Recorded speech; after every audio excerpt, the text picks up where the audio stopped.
Hello friends, welcome to my channel Payel's kitchen. আজকে আমি তোমাদের সাথে একটি পুষ্টিকর সবজির পায়েসের রেসিপি শেয়ার করছি। পুষ্টিকর সবজি হলো গাজর, আর আমার আজকের রেসিপি সুস্বাদু গাজরের পায়েস। ঘরোয়া কিছু অল্প উপকরণ দিয়ে অল্প সময় বাড়িতেই গাজরের পায়েস বানিয়ে নেওয়া সম্ভব। তো চলো বন্ধুরা, দেরি না করে রেসিপিটি এবার তোমাদের সাথে শেয়ার করি। প্রথমেই পায়েসের জন্য একটি প্লেটে 3টে এলাচ আর কিছুটা ড্রাই ফ্রুটস যেমন আলমন্ড, কাজু ও কিশমিশ ছোট ছোট করে কেটে নিয়েছি। এখন 4টে ফ্রেশ গাজরের খোসা ছাড়িয়ে একটি গ্রেটারের সাহায্যে গাজরগুলিকে গ্রেট করে নিচ্ছি।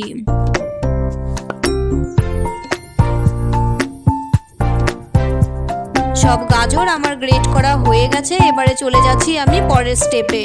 ইন্ডাকশনে আমি কিছুটা দুধ বসিয়ে দিয়েছি। দুধ ফুটে আসলে একটি বোলে 3 চামচ মতো আমল দুধ নিচ্ছি আর কিছুটা ফুটন্ত দুধ নিয়ে ভালো করে মিশ্রণটি তৈরি করে নিচ্ছি যেন কোনো লাম্পস না থাকে।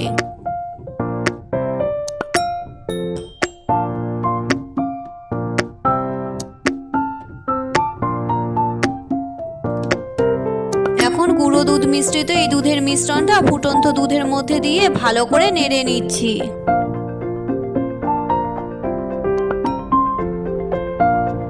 দুধটিকে আমি ভালো মতো ফুটিয়ে ঘন করে নিচ্ছি, আর ততক্ষণে অন্যদিকে আমি একটি কড়াতে 3 চামচ মতো ঘি দিয়ে দিচ্ছি। ঘিটা মেল্ট হয়ে গেলে কেটে রাখা ড্রাই ফ্রুটসগুলো আর সাথে এলাচ দিয়ে ভালো করে ভেজে তুলে নিচ্ছি।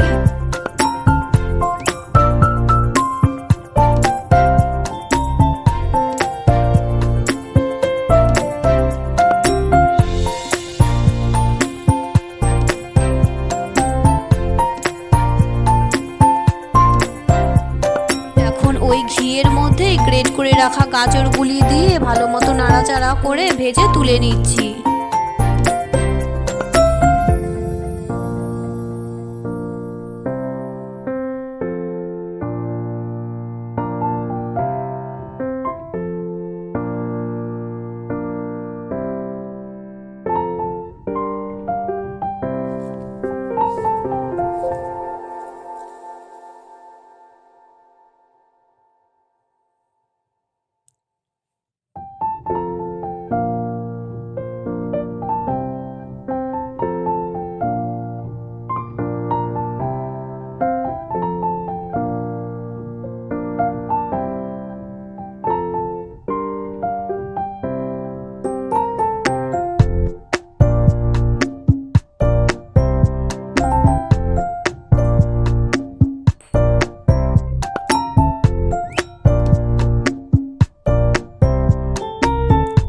এতক্ষণে দুধটা প্রায় ভালোই ঘন হয়ে গেছে।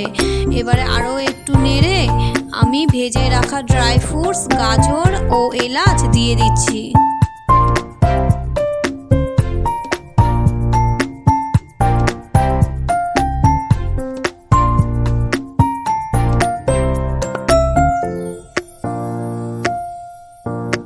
এখন সব কিছুকে ভালো করে মিশিয়ে নিচ্ছি।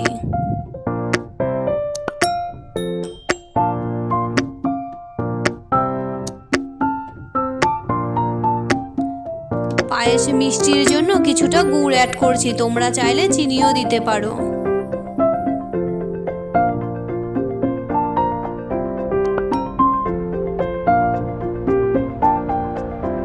পাঁচ মিনিট মতো মিডিয়াম ফ্লেমে আবারও নেড়ে চেড়ে নিচ্ছি।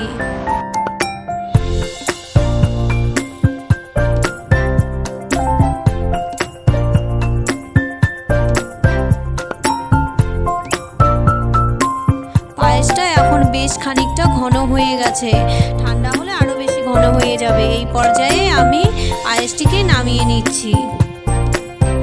তো বন্ধুরা, আমার আজকের এই রেসিপি কেমন লাগলো অবশ্যই কমেন্টে জানিও। ভালো লাগলে লাইক ও শেয়ার করো, আর আমার চ্যানেলটিকে সাবস্ক্রাইব করে দিও। দেখা হচ্ছে নতুন রেসিপি নিয়ে। ততক্ষণ পর্যন্ত সবাই সুস্থ থেকো ও ভালো থেকো। আসছি, টাটা।